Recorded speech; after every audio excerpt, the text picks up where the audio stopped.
okay, is we determine motivation and to determine motivation to give you confidence. We do not wing anything in our business. A normal real estate agent wings it. We have systems around everything because A, I don't want you to waste time. I don't want you to get your hopes up. I don't want you to feel defeated after. So the more we know going into these things, the better off that we are, right? We also find out what their objections are going to be at the actual listing appointment, okay? So one way or the other, if the person is determined to say no, would you rather hear it before you spend 4 or 5 hours and a bunch of team resources, both on the admin side, money side, and driving around side and everything else? Would you rather hear it no now or when you're at the appointment because you're winging it, okay? The newer we are in the industry, the newer we are to systems, coming out of sometimes organizations with no systems, sometimes you don't know the system because you're brand new to real estate, sometimes a combination of both. Systems make the ordinary process extraordinary, okay?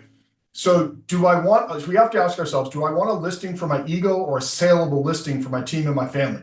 An expired listing does no good. The worst advertising in the world is a sign that's been sitting there for 6 or 12 months, okay? Also, that's 6 or 12 months of sleepless nights. And it's not just about filling out the pre-qual form, it's about feeling them out, finding the people that are not going to suck your energy, who are not rude, and who are willing to do what it takes to sell in today's market, okay? Also, because you find out what the objections that they're going to give you tomorrow or the next day at the listing appointment are, to determine if these people are fortunate enough to work with you. I'm new, I don't have anything else going on, okay? Well, do you want to have something going on that's actually going to bring you satisfaction, a paycheck, be able to help them? Here's another reason why. Nobody else is pre-qualifying in the market, so it separates you from the competition. You have to learn how to not be attached to the outcome. You have to determine what you ask next in your presentation. Everybody thinks that taking a listing is nothing more than just going over there and going over values. The sellers think that, you think that. That is not the purpose of a listing appointment. It's one small step in the process, in the system.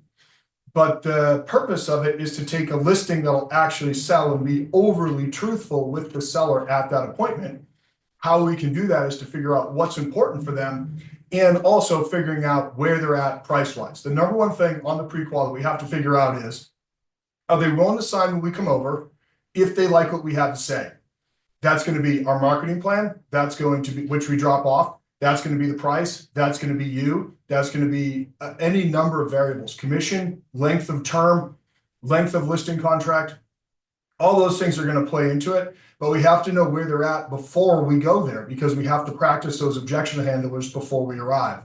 To develop a strategy, both to market their home and to get the signature on the first visit.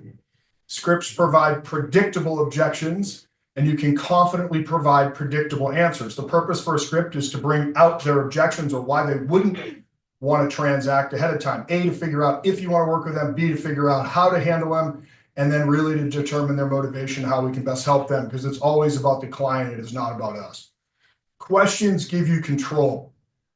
Salespeople have to be in control at all times. Questions give you control. They also, when you're asking them a question and you're not telling them, good salespeople ask great questions. My coach asked me yesterday, probably 15 questions yesterday that made me think deeper into my business and into my life. He asked me a question yesterday. At what capacity do you truly believe? Not the ego answer. At what capacity do you believe that you're operating your life, your personal life in? Then he asked me, at what capacity do you think in relationship to you know what your potential is? At what level are you operating versus your God-given potential? He asked me that. I've never been asked that before, ever in my entire life. And quite frankly, I didn't like the answer that I gave, but it was the truth, okay? And so my answers were 20 to 30% in both areas. How many people could say that? Not a lot of people would say that. Most people would say 70 or 80 because they can't hear themselves say that they're not operating at their potential. Why? Because they're scared of the work that they would have to do in order to operate at their potential. Nobody operates at 100%. Anybody that says that is just lying to themselves and to the person that asked the question for whatever reason.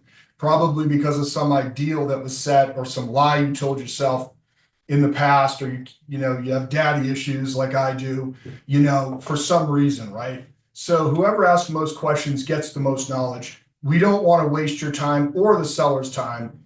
We find out objections ahead of time. We know the price range that we want. You can't lose. Another thing, you have to start operating in this manner. You don't have that listing yet. There's no signature. You don't have that listing until you're spending the paycheck on something. Remember to save taxes out of each paycheck. Okay. You cannot lose what you don't have. You got nothing. What you're trying to figure out is a way to get something. How we do that is through pre-qualifying. And we never ever go on a listing appointment hoping we're going to get it. We got to know where they're at price-wise, where they're at time-wise, what their motivation is, what's drawing them to move, why that's so important, how it would feel if it does not happen. So you get to choose whether you hear no now or after you spend all this time, get your hopes up, tell all your friends and family that you're taking a listing, and then you get there and they're not ready for 6 months and they want twice what the house is worth. Okay. So these are the reasons. It's just to temper expectation and to really fact find. Okay. We have to ask 100% of the questions on the pre-qualification 100% of the time, even if it's a family member or a good friend. Okay. I always say, do you want to hear no now or hear no later? I guarantee you will hear no. I've done this long enough where you're going to get the no at some point. So you might as well just get it now, and that's okay, and move on to the next one. This is Mike Ferry's pre-qual script. Mike is a mentor of mine. So here we go. Here's the script, and we're going to go over the objections that we get during the script. And then when we're done, we're going to crush forth. Okay. So a lot of times the reasons why we don't prospect or we don't hit our connects every day is we're in analysis paralysis. Okay. That's what it is. Or we haven't done it long enough for it to work. And so we quit before it works. Madison is a perfect example. She would come in and make so many contacts and it wasn't working. Well, guess what? It's working now. Sometimes it takes 6 months for it to start working. Sometimes it takes 9 months, but now she's rolling. She's getting she's annoying me with buyer reps. I can't wait till she can sign her own ones here pretty soon this summer. And now she's just getting so many referrals. The purpose of, and again, I'll get into funnels tomorrow is my goal to go over that. The purpose of Brevity is to put everything from 4 or 5 different sources into Brevity so that these things bubble to the surface using the artificial intelligence. Everything goes back to Brevity because Brevity then works for you on your behalf to bring people to the surface, to get them down through the funnel. Really quickly, just because I guess I want to talk about funnels, just listed, just solds are at the top of the funnel. Internet leads are just under just listed, just solds. Underneath of that is your sphere. Underneath of that is for sale by owners and expireds. Okay. Lowest hanging fruit is for sale by owner and expireds. Then your sphere, then Brevity leads, then just listed, just solds. Our job is to move people down the funnel. So you can reach way up. If you have to make 40 contacts a day, way up is the just listed and just solds. The lowest producing thing, then the internet leads, again, then your sphere, then FSBO, then expires. And we'll go over this and I'll talk about how and why tomorrow. But the fact is that if you want a listing appointment very, very quickly, call expireds and call for sale by owners and call them until you're blue in the face. Somebody will say yes. Kudos. Yeah, Leanna started calling some expireds and FSBO. Sets a listing appointment yesterday, pre-qualified. Okay. So, and did a pre-qual and sent the pre-qual in. Now I'll train on that. When do I train? When I see the need for someone to learn. Do we all have to learn? Yes. I learn something new every single time I pre-qualify something. I think I've taken 1,000 listings. Yeah, right. So it's like I learn something new every day. There's always something more I can learn, and I've never arrived ever, even after that many. I'm probably 50% of the way to the knowledge of what I could find on listings. Okay, so number one question, or the first opening statement. So when you get something that says, yes, I do want to do something, and you're like, holy shit, what do I do now? Or holy crap, sorry, I don't want to swear. I never swear. Before I come out, so I can be professionally prepared for our appointment. And so that you don't leave any money on the table. There's a number of questions I need to ask you. Is that okay if I ask them now? Or okay. The reason why we say that question or that statement is because naturally nobody wants to answer any of these questions. They're like, just come out. Well, I'm not going out there without knowing any of this stuff because I'm just going to get bit. So I make this about them in the first statement to compel them to answer the questions, okay? We're going to go over the common things that they say throughout this on just about every time you answer these, right? It's not natural for someone to answer questions like these. It is not natural, but this is a sales process. That's what we do. Again, we don't wing anything. When we meet, if you feel comfortable and confident, ... means pause, that I can sell your home. Are you planning to list your home with me when I arrive tomorrow at 3? That they've got to answer that question. You can't let them get off the hook. We ask it first or we ask it last. I do not care, yet it needs to be answered. The reason why I like to ask this first is because if they say no, I'm not going to list your home with me when I arrive tomorrow. Do we actually have a listing appointment? Probably not. Okay, but then I can continue on with the script. What we're trying to do is find a reason not to work with this person, not a reason to work with this person. I know that sounds terrible and like the complete opposite of the way that your brain's thinking, especially when you're new. But we're trying to find what's in the woodpile for sure. Okay, so are you planning to list your home with me when I arrive tomorrow at 3? They're going to throw out all sorts of stuff. No, depends on what you have to say. I'm not, then it may come out, I'm not doing this till September. It may come out, I'm not doing this till next year. I had someone who I did this the other day said they were listing in 3 years. I'm like, and they're the quadruple analytical, like literally. I'm like, so then what are you planning on doing over the next 3 years?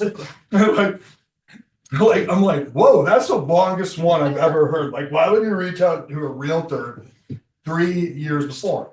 They're a radio client. And so I dug into that because I'm okay with hearing no, I just don't care anymore. And I dug into it. And what they said was, there was a condition there. So this is going to show us the difference between a condition and an objection. Sometimes this is just a reflex objection. They're just like resistant to saying no, right? I mean, yes, they're just like, no, they just can't say yes because they're analytical or they're amiable. They don't want to make a mistake. They don't want to commit. They're just whatever they are. You have to figure out their personality style. Then, so these particular people said, okay, we just want to know, I'm just deciding whether to go to grad school or not. That's her condition. So they haven't made that life decision. So if they go to grad school, it's not going to be in Missoula. So this actually could be a listing 1 month from now.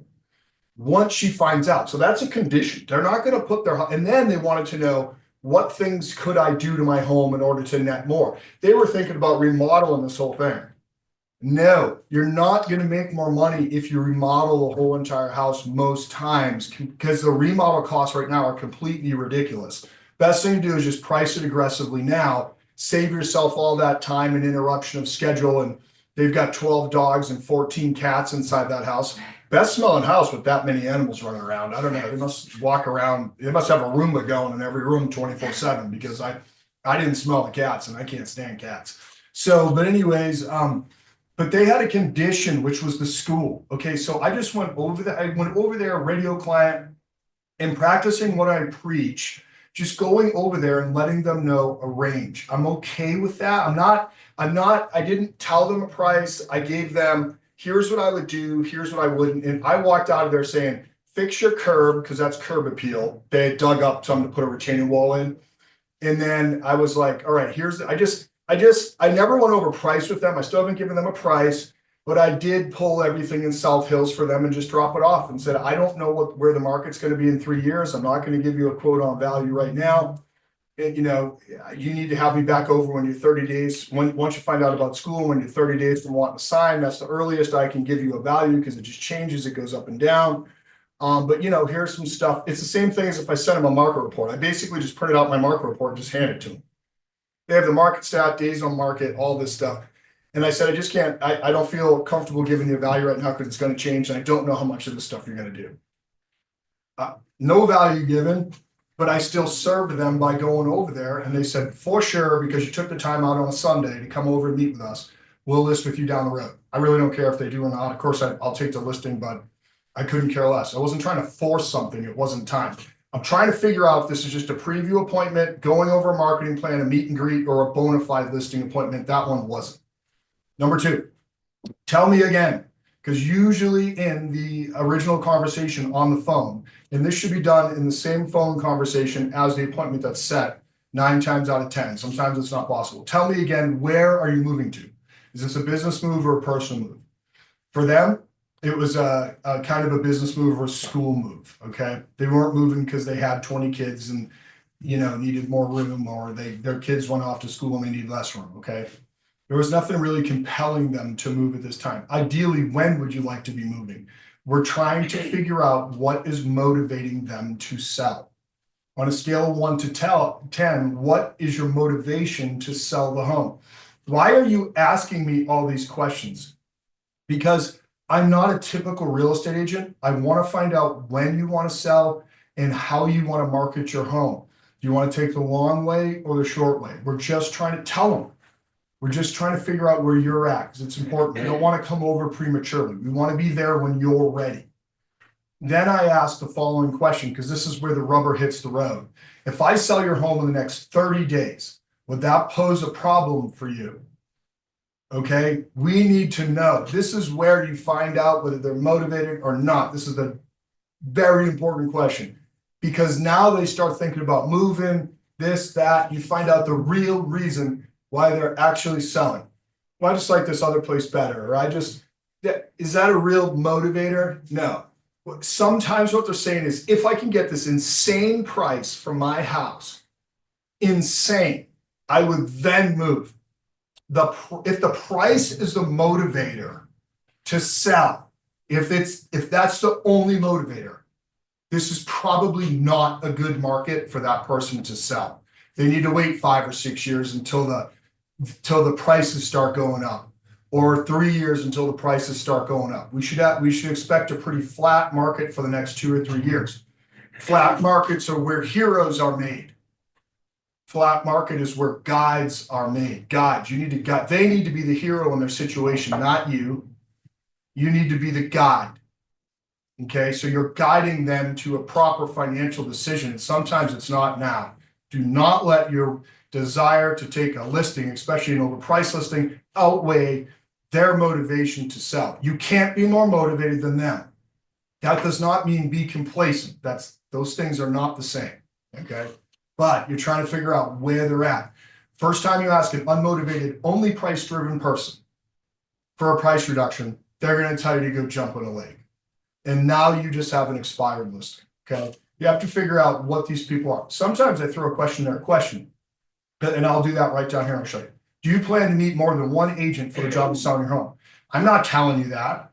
Well, I understand. So obviously we haven't built trust yet. Tell me, is it something I've said? No, it's not. I don't know. And so now we're starting to see a little hesitancy. Now we're starting to see a little lack of motivation. So then I have some follow-up questions. Have you spoken to anyone else, or have you had anyone else come over and give you a value on your home yet? That's a licensed real estate agent. No. Have you had a recent appraisal? No, I haven't. Okay, great. So, and then you can just start drilling down to motivation again. If they've been coy on any of the questions. When they're coy, they're not motivated. Motivated people do not play possum. They simply don't. A motivated person is going to answer these questions very, very, very, very quickly. Okay, if they have to sell or they want to sell, that's why we do the pre-quals. What are you looking for in an agent? This question is there to take a little bit of pressure off them, off of the motivation. This is only a settle down question. It's just to settle them down. What are you looking for in an agent? Now it takes the pressure off. And then they start to feel happier, because now it's all about them. What are they looking for? Does communication matter to you? Does sales record matter to you? Whatever they say, great. It sounds like we're a perfect match. They could say, I want someone that, they could say the most off the wall thing and say, great. You know what I'm saying? It looks like we're a perfect match. Okay. All right. So again, that's to slow it down and get back into what they want. So now you're building a rapport with them. That number 7 question, although we overlook it oftentimes, is very, very important because it slows things down, because you're about to ramp up the blood pressure again here on page 2. This is the number one. This is where we find out true motivation, and this is where we find out whether we're going or not. If they won't answer this question, they're usually a 1, 2, 3, or 4, or 5 on the motivation scale. The people who are motivated have the number in mind, have a plan, know where they're going next, know what number they have to hit. It doesn't matter what they say here, but how we say it is, when I see you, how much did you want to list your home for? Do you see the embedded command? List. That's an embedded command. This is all written by an NLP script master, and it's not me. This pre-qualification has taken more listing than any other system in the whole entire country. That's a proven fact. When I see you, how much do you want to list your home for? The number one thing you hear right here, always, well, that's why I'm having you out. And they're not going to answer this question sometimes. So then you go, okay, great. Can I tell you why I asked that question? And they're going to go, yeah. The reason why I asked that question is it takes me 3, 4, 5 hours to get your package together. Okay. Your time is very valuable to you. My time as a business person is very valuable to me. If we're light years apart here, I will just call you and say that I can't help so I don't waste your time. A new real estate agent is going to say, oh my gosh, I'm taking a listing at any price. I don't care what this person says. I'm going over there to get a signature. Now, I love that tenacity, but you're not taking a listing. You're taking an expired listing. Okay. So if they will not answer this question, you have to go one step further. You have to say, all right, would you take $100 for your home? And they're going to go, well, no. Well, then obviously you have a price in mind. What does it take to get you to next? Throw a number out there. It's totally fine. Okay. No matter what you say, I'm going to do my own analysis and share that with you. But while I'm doing it, again, if we're light years apart, I'll just call and cancel and we don't have to meet. Fair enough? Get the number. If they won't tell you a number, they're not motivated to sell no matter what they tell you. Okay. Then when they give you the number, because they're going to, if you're persistent right there, how did you come up with that price? Oftentimes it's Zillow's estimate. Oftentimes it's their neighbor that doesn't have access, Scott, to the MLS, but they know everything, right? I mean, has that ever happened? Well, my neighbor sold their house.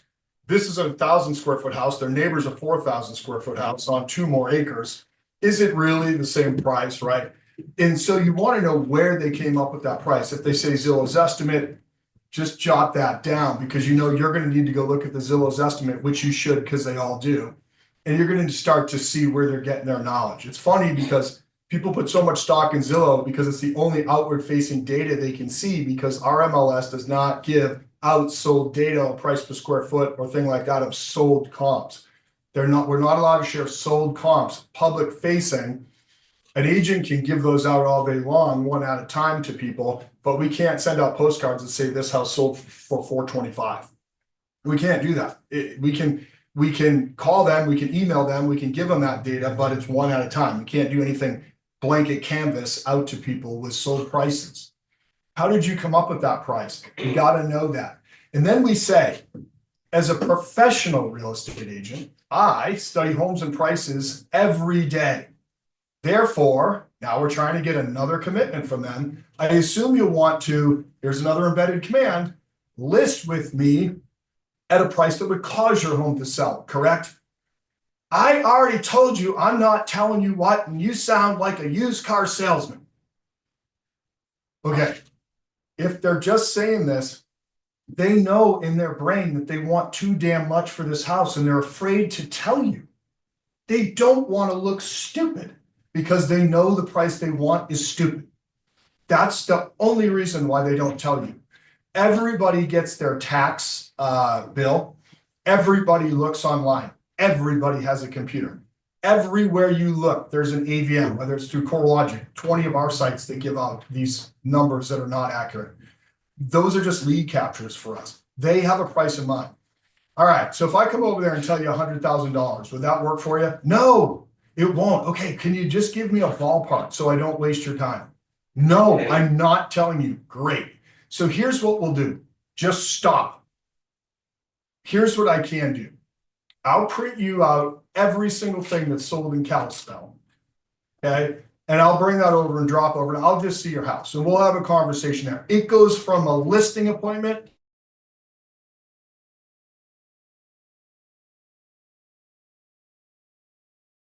to a disconnect. Ashley, you still there? All right. Can you see the screen? Am I even sharing the screen?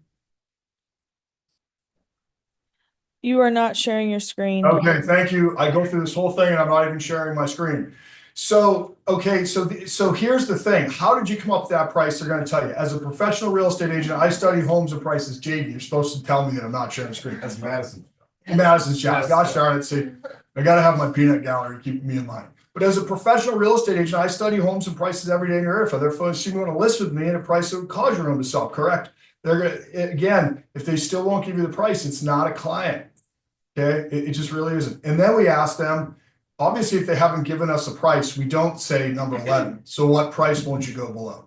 What we're trying to do is figure out their pie in the sky price in here. I can tell you probably twice in my life, I haven't got that number because I'm polished at this and I read this script more than any script that I do besides listing presentation.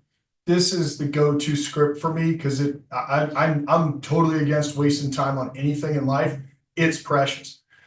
And then when they answer that, they give you their high and low. Now you have their range. Why we want the range is when we start running comps, we want to know, and we're at 500 and they're at 700, we'll call and cancel the appointment. Okay. Again, days on market increasing, inventory is increasing. It's a great time to take listings, but we have to find them motivated. You'll find people that do not answer these questions or put up such a fight are not motivated. And we're looking for motivated. That's why we have to make more connects every day to find the people who are answering these questions and do it your way, not their way. Okay. Now, have you ever thought about selling it yourself? Why did we ask that question? Anybody know? Why do we ask if they're thinking about selling themselves? Price shopping. Yeah. A lot of times sellers, if they said, yes, absolutely, that's what we were going to do, or yes, I have thought about selling it yourself. If I were you, I would say, you're not just price shopping so you can list this yourself, right? The reason why you want to ask this question is to know your for sale by owner objection handlers when you go on the listing presentation, if it's even a listing presentation. And then also you want to ask them, hey, you wouldn't just be trying to get a number out of me. So the next day after I leave, you can tell me you're not going to sign. The next day after you leave, I see it on Zillow for that price. Are you? That just happened to me on a home library. And he did sell it for sale by owner in 2 days after I gave him a market report and a price. Yep, it can happen. Al Garver. Yeah, it can happen. It's just one of those things. But he might have put it under contract, but is it going to close? What kind of offer did he take? If I put it on the market, for him, if he sold it in 2 days from Zillow, I would have got 10 offers, made it more. I'm barely confident in that fact. Why? Because 2,600 real estate agents are going to see it, which means tens of thousands of buyers are going to see it. When they just went off for sale by owner, which is like way at the bottom of anything on Zillow or whatever site they can put it on, their exposure level is so low. If it sold that fast, Fizbo, I literally would have expected 5 offers if I did it. And then it would have driven the price up. Okay. So it's important to ask that question. Then 13, will you quickly describe the home for me? Okay. You want to get deep here: beds, baths, square footage, acreage, outbuildings, water rights, fencing. You want everything here. Do not wing this. Dig deep into what they have. The reason why we say quickly is an analytical will sit there and talk about our value on insulation. We don't care about that. I mean, have you ever walked into a house, looks like holy hell, and you're like, but I'm telling you, your electric, I know it looks like the Unabomber lived here, but I'm telling you, during the winter months, you're only going to have a $10 electricity bill. Buyers don't care about that stuff. That's unsexy. We want to hear about the sexy stuff that sells. On a scale of 1 to 10, 10 being model perfect, how would you rate your home? The reason why we're figuring this out is we need to have our objection handlers, or we need to know what things they should fix and what things they shouldn't fix. And we want to know when we're making a value, where they're coming in. Okay, is on a scale of 1 to 10. Because when we're pulling our comps, we don't want to pull something that looks like it's brand new, freshly remodeled if they haven't remodeled since 2001. Okay, and they need a new roof and they need new paint and everything else. Is there anything you plan to do before I start showing it to a buyer? Why do we ask that question? I'll answer it just for the sake of time because it's 9:08. The reason why we ask that question is we want to find out if there's any delay. This is a very important motivation question to figure out their timing. If they think, if they're 3 years out, like my people when I did the prequal, like, or they're planning on doing like 6 months of work to this house, say, would it be okay if I just came over? I don't want you to spend 50 grand if you're only going to make 5 grand when we go sell it. I don't want you throwing good money after bad. Would it be okay if I went over what to do and what not to do at the listing presentation? A follow-up question to this. If I get there and I determine you don't need to do these things, are you prepared to bring it to the market sooner? And if they say no, now there may be a condition you haven't uncovered yet or another objection you haven't uncovered yet. When did you actually want me to start bringing buyers through? This is diving deeply into motivation, speed, and timing. When? So now they're thinking about showings. They're like, holy cow, this is getting real fast. Yeah, no kidding. I don't just run around and throw stuff on the wall to see if it will stick. So that's why we ask that question. I'm trying to figure out if they're right now and if they're motivated. They start thinking about people coming through. Holy cow, level of stress goes up for them. And then the truth starts coming out. People answer more truthfully sometimes because they all go towards high D under stress. High D's answer, boom, just like that. Even an analytical will become more D, high D, more direct. The more defensive they get, the more direct they get. That's why we ask that question. We're speeding them up in this process, right? Or you may find out that they really don't need to sell this thing. They don't want them to come through for 2 months, which would put them smack dab in the middle of winter. And then they'll be able to use the objection, well, I don't want to list in the winter. And the next thing that you know, it's 2048 and they're still not for sale. Okay. We're trying to find the right now people who will list at the right price. Now, number 17, we will be sending over, it's the QAnon question. We will be sending over a packet of information. Will you have time to review it before you meet with me? Yes, great. I'm going to drop it off at your door, or I'm going to email it if it's over 45 minutes away. You should drop it off the night before, 2 days before, not 3 or 4 days before. That's too soon. Why? Because we're not supposed to sit there and go over a marketing plan at the listing presentation, because I trust that all of these people can read. If they can't read, they shouldn't be signing a listing contract. Would you review this? What they're going to ask you right here. What is going to be in the package? You're going to say our marketing plan, your comps, and an agreement with a recommended price or price range. If everything looks agreeable to you, feel free to have it signed by the time I arrive. I'll have it highlighted. There's been times where I pull up to the house, it's signed already. Okay, so that is a motivated seller. They just want you in and out of there. Yes, sir. Why would you put a recommended price before you go? The reason I would is because it shows me confidence. And more than half the time I put a price in there. Yep. If they're interviewing other agents, I do not put a price in there. Here's why. I don't care if I get the listing. The reason why is I know if I prospect continually over and over again and hone my skills in role play, I will get another listing. Because I have looked at 1,000 homes and so I can say, I'm going to put a recommended price in there.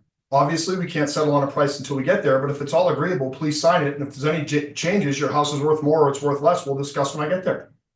Very simple. It shows you're confident. Do people want to hire an unconfident real estate agent? Do they want to hire someone who's super weak because they think they're going to do a really good job selling their house and negotiating for them? Or do they want someone who's confident and strong?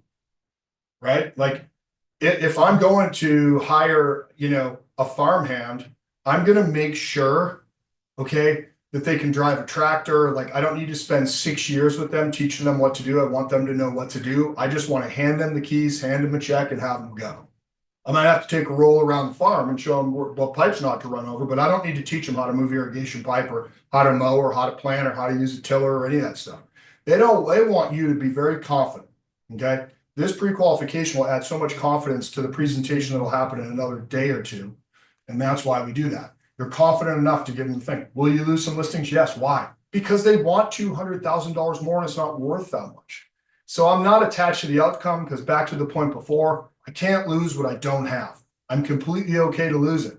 Totally fine. Because I know I'll get another one. And I know if I lose it, I'm not for them anyways. It's totally fine. Okay, I don't care. I'm not attached to the outcome at all. My blood pressure does not rise up or down. Because again, I know I can just get another one. Do you have any questions for me before I arrive? Here's what's going to come out right here. What's your commission? Great. So the amount of money you walk away with is very important to you. These are all great questions because when they start asking these questions, they're ready to move forward. What's your commission? Great. We're going to go over that. It'll actually be on the forms that we drop off, but we'll settle on a final number when I get there. So net is important to you. Great. I'm going to write it down. Well, just tell me how much it is. I want to know how much it is right now. Say, I'm not sure. I haven't seen your house. I don't know how long I believe it's going to be on the market. It'll be fine. Here's the one thing I can promise you. If you don't like the commission, we'll both have to agree on it. If you don't like it, you don't have to sign it. You can just throw me out. Fair enough. Or if they keep pushing, say, I'm very reasonable. Okay. It's in the state of Montana. It's negotiable. Always has been, always will be. We'll discuss it when I get there. How long is your term? We don't have a set term. When I get there, I'll let you know how long I think it will take to sell and we'll agree on the terms. So the time that it's on the market is important. Great. Tell me again where you're moving. Arizona. Tell me again why you're moving there. Because I want to go be near my grandkids. We're retired and we can't stand walking up and down. Montana is too expensive. Okay, great. So you want to make sure that it gets sold. In order to do that, we're going to have to price it right. And you just want to make sure you walk away with the most amount of money, correct? Yes. Okay, good. That's perfect. I'll write that down. So we'll talk about the term. And we'll talk about the price and we'll talk about my commission when I arrive. Any other questions? Are you going to do open houses? We definitely do open houses, but on rural properties, we never have anybody come there. I'd rather spend that amount of money on a targeted internet campaign because you do want the most amount of people to see your house, correct? Yes. Okay, great. We'll discuss that when I get there tomorrow. And I'm also dropping off the marketing plan for you tonight. Would you have a look at it? Yes, read it front to back. It'll explain everything. Okay, great. Okay, perfect. That's it. And then, lastly, we have to make sure so tell me who's on title of the house. Me and my husband. Okay, fair enough. Well, will you and your husband be at the appointment tomorrow at 4? No, he's not going to be there. Great. What time does he get home from work? 6. Okay, perfect. So that I don't have to repeat myself and so that see, I'm happy to do two different presentations, but the best thing that we do is I'd like everybody to be there so nothing gets lost in translation and we can just have a talk because this is very important. Okay, great. So could we reschedule to 6:30 versus 4? Yes, that's completely fine. Why did they answer 4 before? Because you said 3 or 4, right? So you can move that time back if decision maker is going to be here. Now, what happens if someone's in Arizona already looking at houses and someone's here? You do the listing, you go over there, you see the house, and then you do the listing appointment on Zoom. That's how that works. Okay. Or you bring your laptop or your iPad, you have it up. So he or she is in Arizona on the screen. You're there with the wife or the husband, or the kid and the grandparent, or whatever that dynamic is, all sorts of dynamics these days. But the fact of the matter is, get them both, present to both at the same time if there's multiple parties. What if it's a trust and there's 4 trustees? That's a Zoom call. Okay, that's a Zoom call, right? And you just share your screen and go through it as if you were there in person. Just so you know, set the expectation. Our appointment should only take 15 to 30 minutes, okay? Now, if you don't read that package over, it could take an hour and a half or 2 hours. So you're going to promise me you're going to read that package over, correct? They're going to say yes. Sometimes they do, sometimes they don't. The next day of the appointment, we call and we run through the confirmation script. If you guys do not have your 5-step listing process printed out on your desk, have pre-qualifications printed out on your desk, and I think that's crazy because then you know what's next and you can set the expectation. When you set an expectation, Sarah, I'm going to be home at 2 o'clock this morning, okay, from my trip. If I didn't tell her that and I came home at 2 o'clock in the morning and I hadn't told my wife that yet, I would get shot. So you can set the expectation ahead of time.